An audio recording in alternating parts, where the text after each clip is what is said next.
The last thing I remember was the cold, unforgiving steel of the blade, held by the one man I called brother. His eyes, devoid of any warmth, stared back at me as my world faded to black. I had given him everything: my trust, my company, my sister's hand in marriage. And in return, he took my life, leaving me to die on the cold marble floor of the office we built together.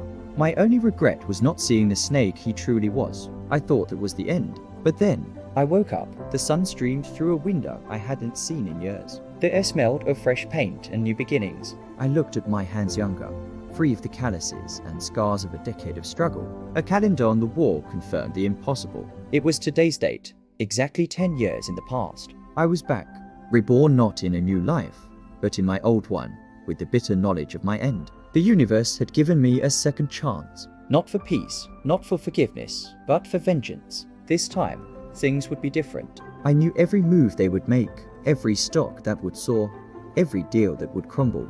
My so-called best friend, Alex, was just a junior partner now, charming his way into my family's life. My ex-fiancée, Clara, was still whispering sweet nothings in my ear, while secretly despising my ambition. They thought I was the same naive fool, the one they could easily manipulate and discard. They were wrong. My first move was quiet, almost unnoticeable. I recalled a small, overlooked tech startup that was destined to fail in 6 months. In my past life, I ignored it. This time, I liquidated a few minor assets and invested everything. I knew their failed prototype was one tweak away from revolutionizing the entire industry.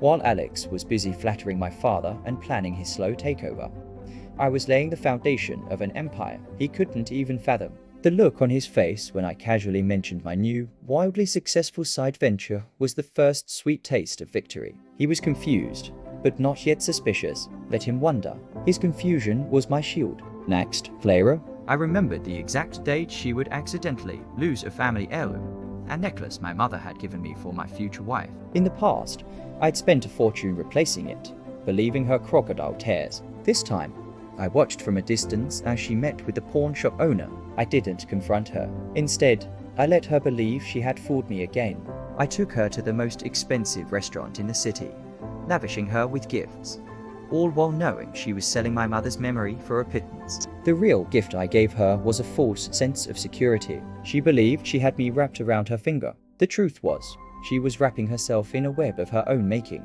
My new power wasn't just about money.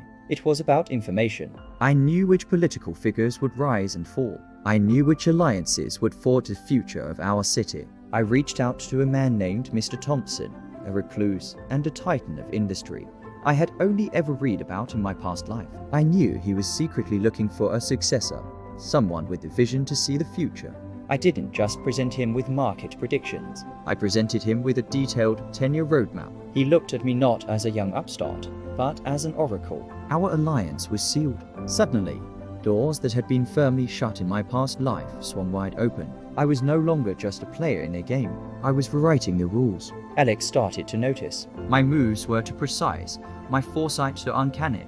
He saw the empire I was building eclipse his own meager ambitions. He tried to sabotage me, using the same old tricks. He leaked false information about my company, just like before. But this time, I was waiting. I had already planted counter-information, turning his scheme into a trap that exposed his own corporate espionage. He was disgraced, his reputation in tatters. The board of my father's company, the one he had hoped to chair, looked at him with disdain. I watched him squirm, the mask of a loyal friend slipping to reveal the desperate coward beneath. The final confrontation wasn't with a blade in a dark office. It was in the full light of day, in the boardroom of the company I now controlled. I had systematically bought out controlling shares, using the immense wealth I had accumulated. Alex and Clara stood before me, their faces pale with shock. I laid out every single one of their betrayals piece by piece. The stolen necklace, the sabotage deals, the slow poisoning of my family against me, and finally, the plan to end my life. I had evidence for it all. Security footage they never knew existed.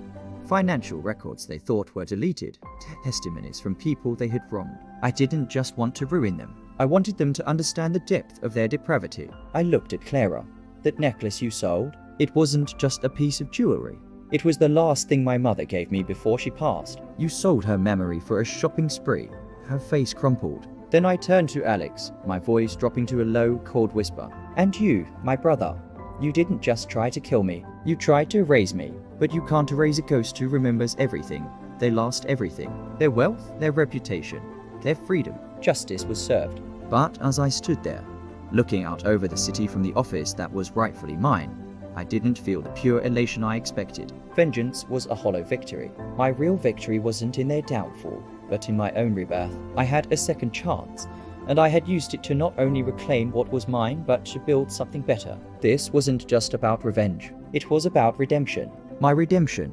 I had taken back my life, and this time, I would live it on my own terms, free from the shadows of the past. The future was mine to write. Thank you so much for watching. This story is a testament to the idea that even from the darkest moments, we can find the strength to rise again. If you enjoyed this journey, please hit that like button, subscribe for more stories like this, and ring the bell so you never miss an update. We'll see you in the next one.